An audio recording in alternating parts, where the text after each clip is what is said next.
Hello everybody, my name is Clifford Cohen, and some people tell me I make a pretty mean pickle. So I thought I might show you how to do that. And I'll be going through all of the steps, not only the ingredients that I use, but also the approach and the procedure that I use to the process that I go through to create it. So I'm going to talk about each of these ingredients one by one, talk a little bit about the philosophy of what pickling is about and fermentation is about. And then after I'm finished and I have the cucumbers fermenting in my fermentation crock here, I will update you during the process of fermentation, and then at the end I'll decant the pickles from the fermentation crock and I will show you what comes out and how that works. So let's begin with the equipment, and we'll talk about the ingredients. So with the equipment, the key piece of the key utensil that you need in order to make a pickle is a fermentation crock, and not all fermentation crocks are the same. One thing that I want to point out very early in this video is that what I'm really doing here is I'm making fermented cucumbers. Pickling involves brining in vinegar, and that's not what I'm doing. I'm creating a naturally fermented cucumber, which tastes like a pickle, and I'll refer to it as a pickle later in this video, just for it's the fact that it's easier to do. But it really is not a pickle, technically. And so I wanted to say that. The other thing is that all of these ingredients are, they're all organic. And in addition, these pickles will be kosher because all of the dishes here are kosher dishes. And the ingredients are all kosher, and so it'll end up being a kosher, organic, fermented cucumber that tastes a lot like a pickle, but in my opinion, that tastes a lot better. So anyway, let's start off with this crock. This crock is made by a woman by the name of Hadar Iron, that's I-R-O-N. I'll leave her link at the bottom of the video. She has a website, inferment.com. Again, I'll leave the link. She makes the most phenomenal pickling crocks, and we're going to take a close look at this and see why I use this instead of other types of crocks. I like to have, when I use a fermentation pot, I like to have something which has a lip in it, and if you want to come a little bit closer, you can show the lip. We're going to be putting the pickles and the spices inside here, and there's a specific way that that needs to happen. But when I'm done, I'm going to put a bead of water around the edge here, which keeps it clean. And then I'm going to put this lid on, and I'm going to let it sit that way. And the water acts as a barrier to keep what is inside free of pathogens and other things that might get in there to ruin your pickling experience. So that is why I have one of these crocks. I very highly recommend anybody who's doing this to go to inferment.com to get one of these large crocks if possible. This is a work of art, even more than a crock. And then to use the proper equipment to do this, because it does make a very big difference. So that's what I'm going to say about the crock right now. I will also point out, though, that there are these weights that come with the crock. Hadar makes this crock in her kiln at her house in her backyard. So everything is very, very, very local and authentic. And those weights are designed to keep the pickles submerged under the water during the fermentation, which takes 2 weeks. Well, let's move on to the pickles and talk a little bit about that.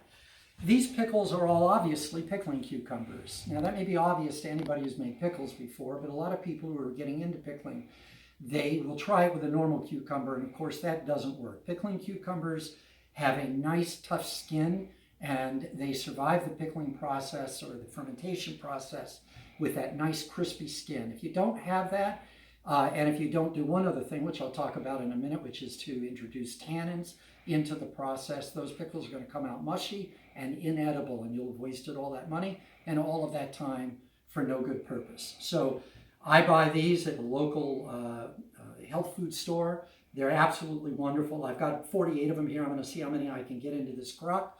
And so that's what I want to say about these pickles.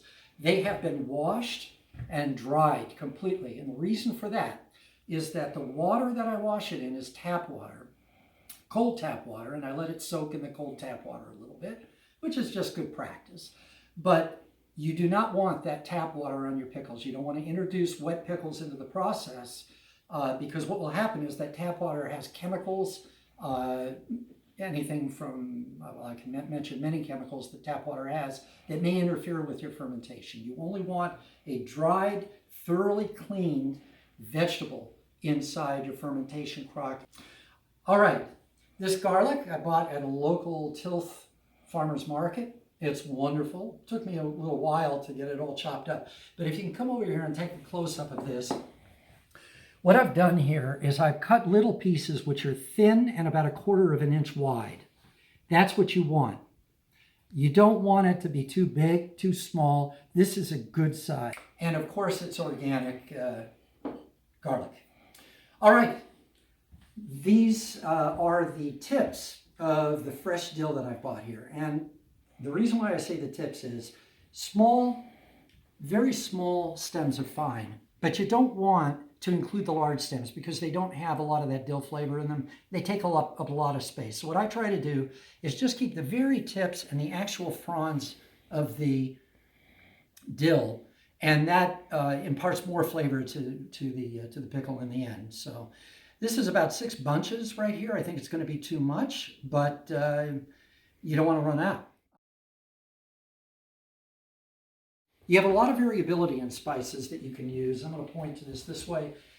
You have a lot of variability that you can use. What I like is I find that when you make a pickle, it's going to derive most of its flavor from the fresh dill and from the fresh garlic.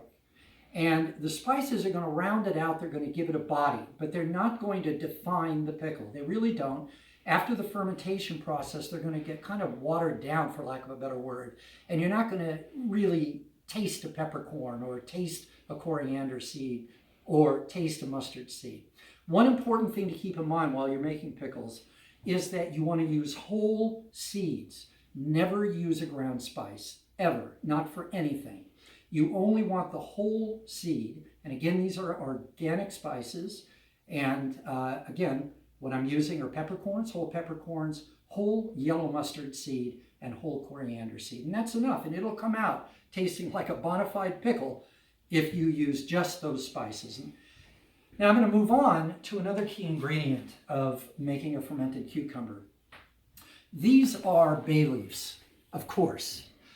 The reason I'm using bay leaves in my ferment is because without them, the ferment would fail. A lot of people use grape leaves. That will work. What you're looking for are the tannins. And what those tannins do is that they keep the skin of the cucumber, they maintain the integrity of the skin of the cucumber. In other words, they stop the cucumber from becoming mushy. If you don't introduce these and you don't make sure there's adequate coverage in your crock for these pickles, your pickling will fail.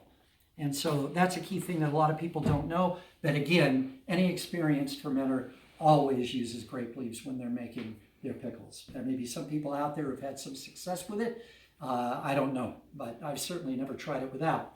Finally, I'm going to add brine. Just water and salt. The salt cannot be iodized. It has to be natural sea salt.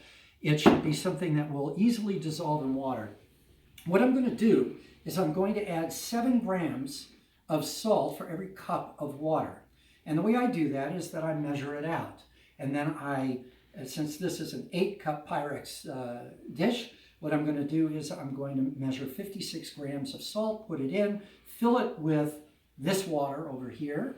This water is spring water. Again, you're avoiding anything with chemicals, with fluoride in it, with any kind of tap water like chemical. You don't want that. You want a natural type of water here. I'm really not sure if you could use, say, distilled water. I'm sure that that's possible. I find that spring water works just fine, and so I definitely highly recommend it. All right, with all of that said, then I'm going to show you how I'm going to load these cucumbers into this crock. What I do is I put a bed of dill down like this to cover the bottom of the crock, just like that. And then what I'm going to do, and I'll add a little bit more here. Then what I'm going to do is I'm going to sprinkle the spices. Now what I'm going to do right now is I'm going to mix these 3 spices together. And I'm going to mix them up. Make sure that they're thoroughly mixed. It's always a good idea. Although if you didn't thoroughly mix them, it'd probably come out just fine, just the same. Because it will distribute in the crock during the time that it is fermenting. But I'll just stir it around a little bit here and make sure that we get all 3 flavors. All right. The next thing I'm going to do is I'm going to take these spices here. I'm going to now just sprinkle these spices over the dough, like this. Not too much, but not too little either. You know, you get a feel for it after a while. The next thing I'm going to do is I'm going to take the garlic, and I'm going to use my hands for this right now. But basically what I do is I put the garlic down. It doesn't have to be a lot, but it should be enough so that most of the pickles are in reasonable proximity to a piece of garlic. That's what you want. The next thing I'm going to do is I'm going to put the pickles and I'm going to lay them right next to each other like this.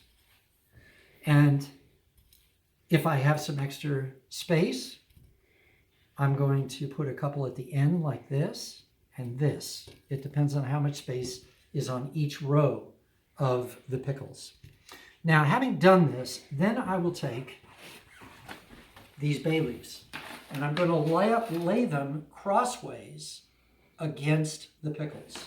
And typically what I'll do is, these are really large bay leaves, so I don't have to lay as many of them, but I'll just slightly stagger them so that the bay leaf is on top. Just like this.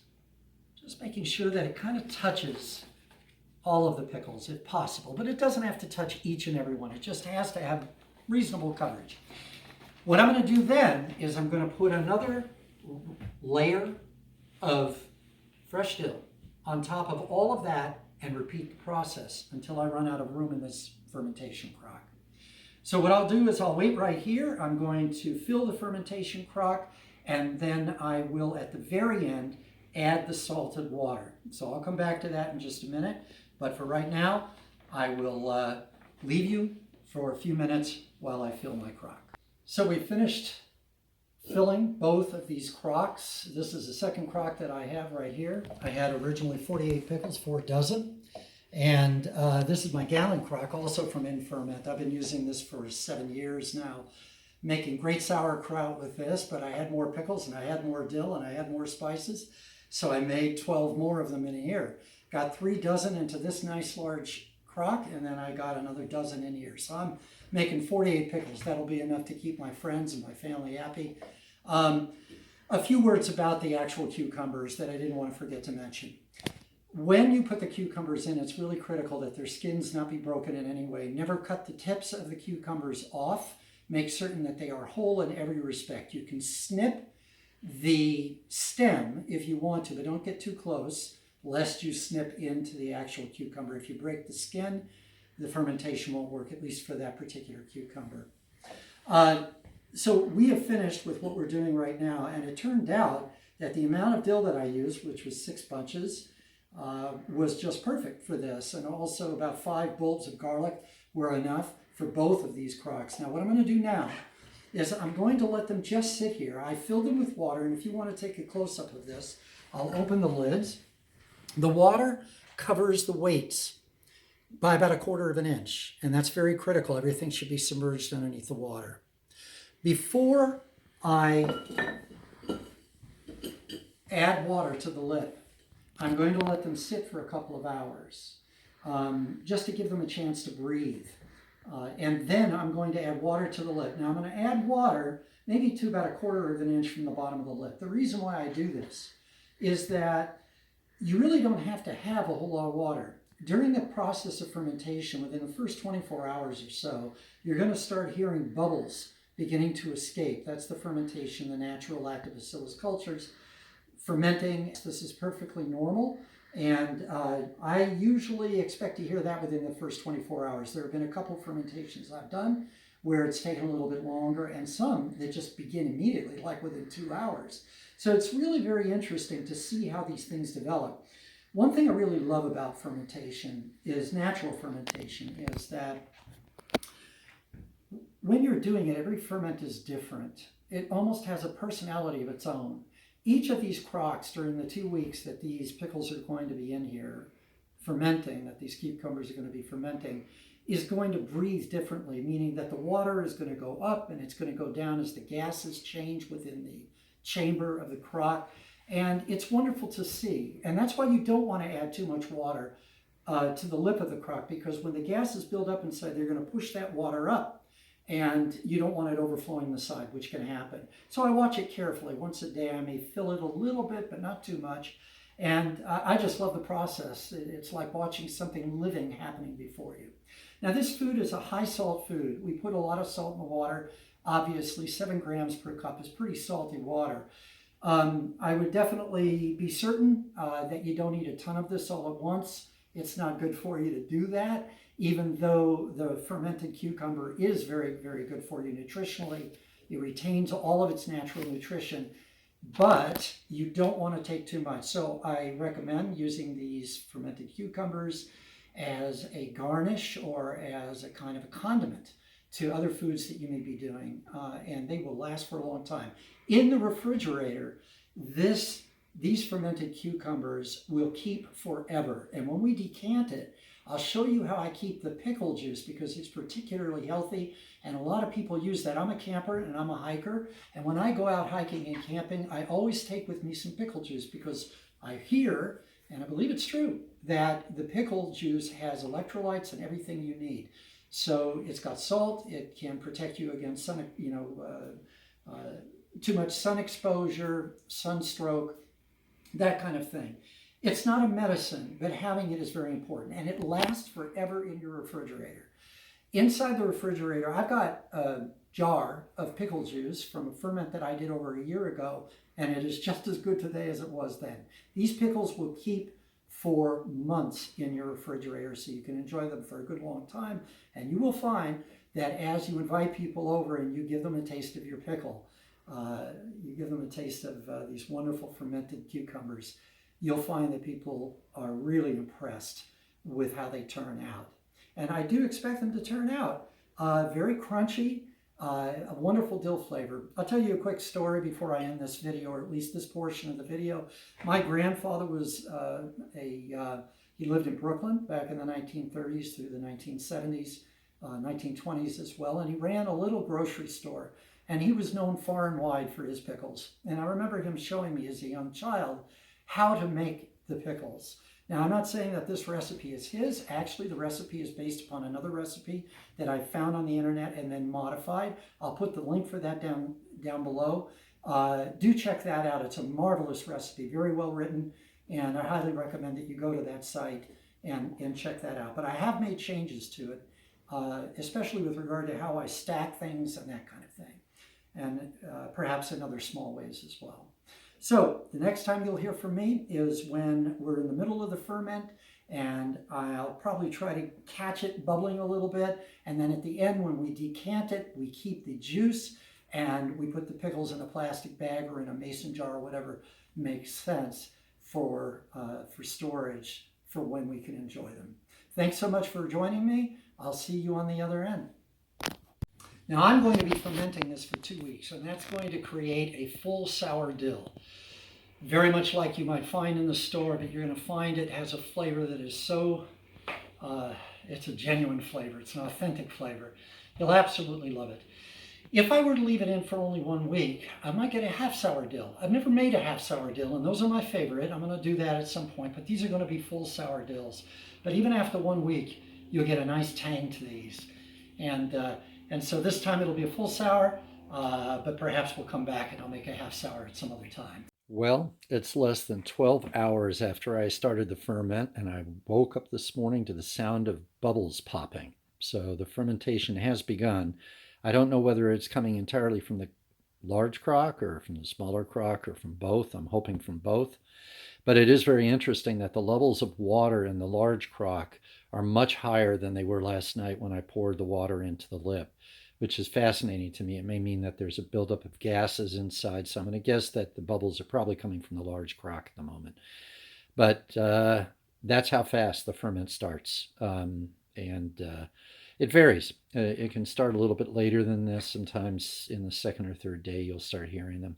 So I'm going to kind of keep a watch on these two crocks. Now, these crocks are down in the basement where the temperature is very steady. It's generally about 65 to 75 degrees down here steadily in the summer. And so that's what you want. You don't want this to be in too hot an environment or too cold an environment, because that can basically affect the ferment, and not in good ways. So if you have, there it is right there. You guys witnessed it. The bubbles are coming out of the large crock right now. I'm going to guess the small crock is also doing it. That was amazing. Like, I can't believe it actually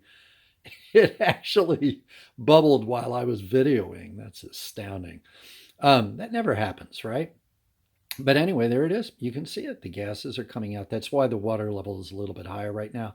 I'm not going to add water for a little while, because I can see that this is plenty of water. So again, the steady temperature is very, very critical. I'm sure that most people in their homes or their apartments or wherever you're living can find a place like that, and it's an important consideration. And the bubbles are going to smell a lot like dill pickles. Sometimes they can smell, they can have a slightly rottenish smell, but I hesitate to use that word. And the reason is that the likelihood or the possibility of this thing rotting or doing anything like that are vanishingly small. When you're fermenting vegetables like cucumbers and you're doing it in the right way, or cabbage if you're making sauerkraut, you're just not going to have a problem with any nasty bugs or any nasty, any kind of mold or anything like that. It's not going to happen. In fact, but there are some foods where it can happen. That's one of the reasons that I will never ferment soybeans, for instance, because of some of the issues that people have experienced with that. You have to be very, very careful with that kind of thing. But with things like vegetables that are properly prepared, I've never had a problem. And honestly, I don't think there's any reason to worry at all. Fermenting is safe. Fermenting is delicious. Fermenting is nutritious. It's absolutely wonderful. I will never open this lid, neither lid in either of these crocks. And the reason for that is that once you create that hermetic seal, you are absolutely not going to want to open the lid again until the fermentation is over. You can pretty much be certain that it's fine inside, and when we open it, we'll see. At least that's been my experience. If something begins to smell really awful and you feel that something is rotting, then yeah, at that point you might want to check on things and make sure that things are all right. But honestly, it's going to emit some strong odors, and actually, I love those. I love it. It just means the fermentation is going well. Um, so don't ever open those lids, and make sure that there is water in the lip. Because of the ways the gases develop in the fermentation, there will be times that a vacuum is created inside the crock, and there will be times when there will be a positive pressure exerted by the gases within the crock, and you'll see the water level go up and down. There will be the day that you walk over and there will be no water in the lip, and you'll freak out and you'll think, oh my goodness, I lost my seal, everything's gone bad. Actually, no, there's probably some water on the inside of the lip. There still is a seal. Unless it's been days like that and you discover it then I would just fill a little water into the lip, not a lot, just so that you can see a bead of water around the bottom of the lip and make sure that that seal is still there. And then if you wait, what you're going to find is that all of a sudden the water will come back magically. You'll see it again. So keep that in mind. Don't panic if you see the water disappear from there. If you from the lip. If you're checking this every day, believe me, it's okay. Don't worry. Now, one thing I didn't say yesterday in the initial loading of the cucumbers into the crock is that the last row is a row of bay leaves. What I try to do is when I've put the last row of cucumbers in at the very top. There's no more room, and I need to have room for some water and the weights, for the weights and for the water to cover the weights. What I do is I put the bay leaves over the last row of cucumbers, and then I put the weights on top of the bay leaves. I do not put another row of dill. And the reason is that I want to keep the vegetable matter under the water. And if you put a row of dill under there, it'll float up on top. And even though there's really nothing wrong with that, at the end of the day, I'd rather have all of those vegetables and all of those, the greens and so on, underneath the weights and submerged within the water for the reasons that I stated before. So that's just a few thoughts about this. And as you can see already, less than 24 hours, I'm getting bubbles. And that's very exciting. And I didn't want to forget also to mention that the water I pour into the lip is the same spring water I used yesterday in adding the ingredients. The reason for that, again, is that because this water is getting potentially pulled into the crock itself, you don't want it to be tap water, just in case any of it is introduced into the main chamber, into the chamber of the crock. So do continue to use spring water around the lip. Don't use tap water. So just to clarify, you of course have the brine, as described in the earlier part of the video. On the inside, there must be brine in order to be able to ferment anything. But the lip is just fresh spring water. And just wanted to clarify that as well, just in case there was any confusion around that. Well, it's day 7 today, and this has been an interesting ferment thus far. There were some bubbles. There was some bubbling going on in the first 2 or 3 days, and then the bubbling pretty much stopped, and it's been sitting here quietly. And this is pretty typical for any fermentation. What I found is there's basically a process that goes on. There's a sequence of events, and that is that there's bubbling in the beginning, a fair amount of activity, then the ferment sits quietly. I call it the quiescent period, where up to a week, depending upon what you're fermenting. If you're doing pickles for a few days, if you're doing sauerkraut, it can be up to a week or more, where it just sits quietly, very few bubbles, if any bubbles, and then all of a sudden the crock will begin to breathe. And I use that phrase, of course, because that's what it feels like it's doing. It's breathing. The water level goes up and down in response to the fluctuating levels of pressure inside the crock due to the development of the gases during the fermentation. And the breathing is very fascinating. It'll do that for a little while, and then it will go quiet again. And that's kind of when I know that the ferment is pretty much completing. It is, as I mentioned, day 7 today. What happened in this case was there was a little bit of bubbling in the beginning, and then it went quiet, very, very, very quiet. And it has been that way. And just this morning, I think I heard another bubble. So it's bubbling very infrequently at this stage. And what I expect to see is that there's going to be a little breathing starting soon. We'll see if that actually happens.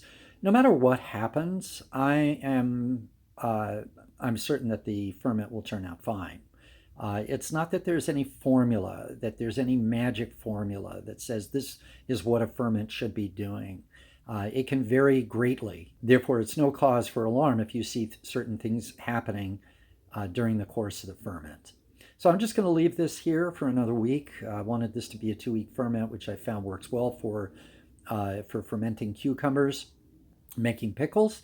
And then in the coming week, at the end of that process, I'm going to decant, and we'll complete this process, and I'll show you how to do that.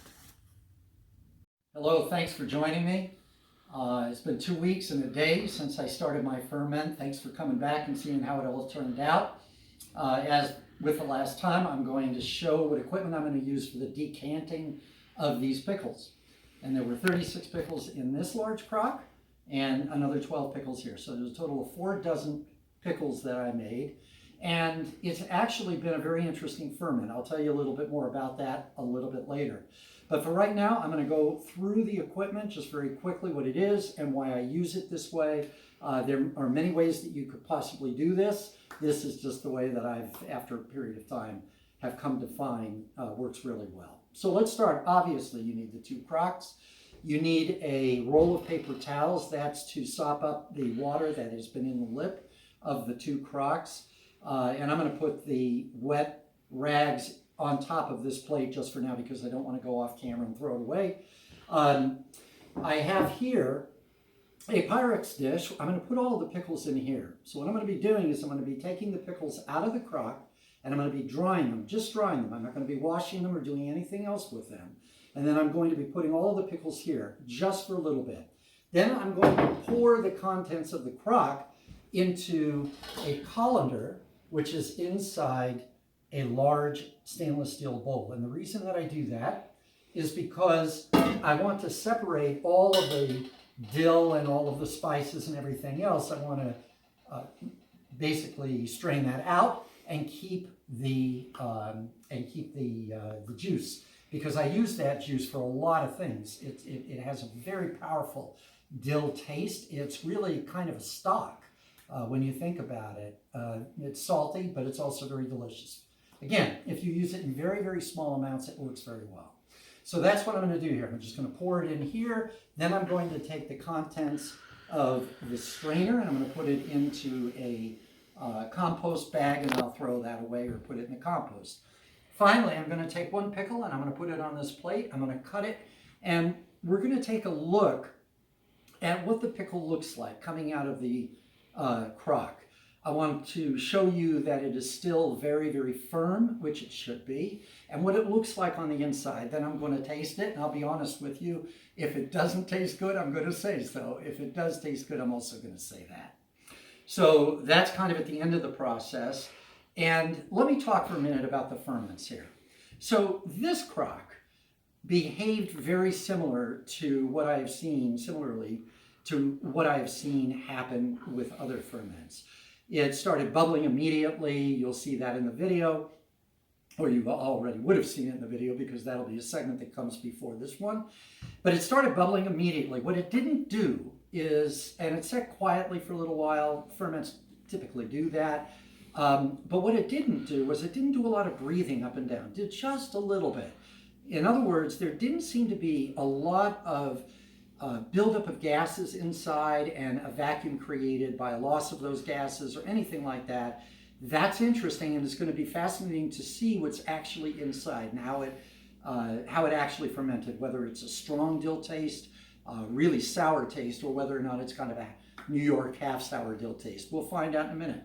With this behaved completely strangely, and I have no idea why. I made it in exactly the same way that I made everything here, but this one, I can't even say that it bubbled even once. It might have, I couldn't tell. It was near the other crock. I was never around when I heard a bubble popping. So I really don't know what happened here. I don't know if it even really fermented. The smell of the dill coming out of this crock is very, very faint. So I'm beginning to think maybe there was something that I did that didn't work. Maybe I didn't put enough salt in the water. I'm not really sure, but whatever it is, we'll see. My gut is that it is going to be a great ferment and there will be fine pickles in there and it won't be a problem at all. The key thing to remember here is that every ferment is different, and I don't automatically assume because a specific ferment is a little different than the last one that it's going to be a failure, because very often it isn't. Now, another thing that happened that I was quite surprised about was that during the middle of this ferment, I found a little mold growing along this lip. And I think that was because of the conditions within my, the area in which I put the crock. And so I just wiped it off very, very carefully, and I don't think any got inside. Now, if I open this up and I find that it is coated with mold, I'm throwing this whole thing out. I am not eating it, but I have a feeling that it is perfectly fine. That's another reason why these types of crocks are so wonderful. They protect what's happening on the inside from spores that might be on the outside that you really don't want in your ferment. So again, it's a good idea to use a crock like this. I know a lot of people online are very successful making these in jars, and they're absolutely right. You can do that. That's just fine. It works a little bit differently. You've got to kind of, open the lid of the jar every day to let the gases escape and so on. That's a very valid way of making pickles. I like making it this way. This is one of the reasons why I kind of like it, because there really is a separation from the outside to the inside. So with all of that said, what I'm going to do now is, since there was water, I put these paper towels here and I soaked up the water in the lip. The key thing is to make sure that whatever water was in the lip is dried out before you pour those pickles out into that strainer. You don't want any of that water because that has been exposed to the air, and you don't want that to get inside the pickle juice that you have inside, which to me is precious, precious pickle juice. So I'm going to lift this up now, okay? And I can instantly see that this ferment is in great shape. It's in great shape. I smell dill. It's just wafting at me right now. And what I'm going to do is I'm going to continue to dry this water. And this might take a minute or two. We might take, we might cut the film and then come back, or the video. But it is really, really important to get this totally dry. And what I'm going to do in a minute, when I get it totally dry, is I'm going to take just some water. I have it over here, a little towel that has some water, and I'm going to clean it even further, because if there were any mold spores or anything else that I don't want in my food, I want to make sure I get it out now before I take out the first pickle, because then it's going to get just a little bit messy. So I'm continuing to do this, and it is nice and dry now. I'm just going to smell it. Oh, it smells like dill pickles. Definitely something happened here. Some fermentation went on. Okay, and with that said, this is rattling a little bit. Just kind of ignore that rattling. See what I'm doing here? I'm just coming through with this water and making sure that at least it's reasonably clean, because I don't want any vestiges of anything to get into that food. So I've done that here, and I'll do the same over here with this, but for the sake of showing you how this works, I'm just going to do this. I'm going to kind of get as close as I can to the actual lid, right there. And boy, is that making a lot of noise. My goodness. All right, here we go. So I think this is as good as I'm going to get it. The next thing I'm going to do is I'm going to take the pickles out one by one. And as I do that, I'm going to dry them. I'm not going to rinse them in water. There's no need to do that. You're going to be storing your pickles in the original brine in your refrigerator. It will last months. People say 6 months. I find it lasts easily that long. Probably a little bit longer than that. So with that done, this is about as much as I'm going to try and clean. And I'm going to put this here. I'll put it on top of this because I'll be using that in a minute. And then I'm going to start taking the weights out and taking each of the pickles out.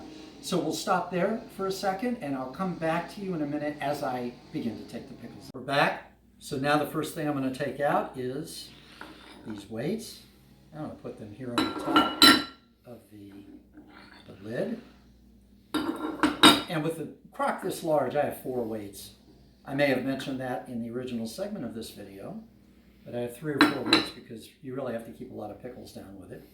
And here I'm going to fish this one out. All right. And now, one by one, now I'm just going to take a pickle out so you can get a sense of this. This pickle is firm. It's got a nice, firm skin. It's not as firm as the raw cucumber, but it is firm, and I can tell it's going to be good. So then what I'm going to do is, pickle by pickle, I'm going to dry it just like this, and I'm going to put it right here. And I'll show you how firm it is in a minute when I put it on this plate in front. But I'll take 1 or 2 more pickles out, and then we'll stop the video, and then we'll come back when the pickles are all dried and in this dish. The color of them as well, I'll mention a couple words about the color. The color looks good, you know. They're a little bit lighter. They're not as green, but that makes sense. That's kind of what a pickle looks like, and I can feel it. All those tannins that we used by putting those bay leaves in there really do the job, and that is the secret. If you use those bay leaves or grape leaves, either is fine, you'll solve that big problem. You'll have the secret to making a great pickle. So with that said, we'll stop here, and I'll come back when all of these are out of the crock. Well, we've finished taking the pickles out of the crock, and as you can see, it's a treasure trove of pickles. Every single one of them look good to me. None of them appear to be, soft or mushy or anything like that. And this is just from this crock. So this is going to keep me and a few other folks, in pickles for a little bit. Now, what I'm going to do right now is I'm going to take this, I'm going to empty it into the strainer, show you how that works. And then once I've strained that, I'm going to put it in a mason jar like this, or in a glass jar like this. I really like these. This is a rather small one. This has the pickle brine in it that I made almost a year ago, if not even longer, I don't know. But as you can see, it's just a little bit cloudy. Of course, that's natural because it should be cloudy from the little spices and other things that get in there. But it'll last forever, and I've been using it, and it's going to be a while before I run out. I ordered another one of these that is twice as large, a little bit over 2.5 times, I think, as large. Much larger, which should be able to hold all of these pickles. The only place I could find that was at one store. I'll put the link down below me after I find out if it's okay if I do that. But anyway, you can find something large enough to actually hold this number of pickles. So I'm going to take this now, and I'm going to lift it up. It's very heavy. This is going to get messy. And I'm going to start pouring. And as you can see, I didn't get every single last pickle. There was one of them hiding in there, and I kind of thought that it would be. I'm going to take that out now. Just kind of shake it off a little bit. And then I'm going to dry that, put it with the others. It should feel all alone. And then we'll take a look at one of these pickles, and we'll kind of just take a real close-up of it to see what it looks like and what the skin is like. And then I'm going to cut it so you can see the inside of the pickle. Now, the pickle on the inside should be kind of a darkish green, and it should be, at least what I found is typically, it is a consistent color all the way through the pickle. We'll see if these are like that. Let me pick out a really good one. This is a beauty. I like this one right here. Now I get a little bit of a close-up of that. And now I'm going to walk around here, and I'm going to put it on this plate. And we can get a close-up of it on the plate. It's kind of, I find it difficult to really describe what the consistency of this pickle is. But, if I just bounce the knife on the top of it, there's a little bounciness to it. It's not soft, it's not hard, it's kind of bouncy. So to me, that's normal and natural, and that's exactly what I would expect to find. Now let's cut it right about here, and let's take a look inside. Well, as you can see, it's not the same color. Some pickles that I've done in the past have been. It's a gradation of color, and that probably means that this pickle is going to be less sour than I think it would be at this point. And that may be due to the fact that there were so many pickles in a single crock, and it just really required a little bit more time. But I'm not disappointed, because if this thing tastes good and it's a half sour, that's fantastic. I love half sours. So we'll see how it tastes right now. I'm going to cut it. It cuts very easily. And I'm going to taste it.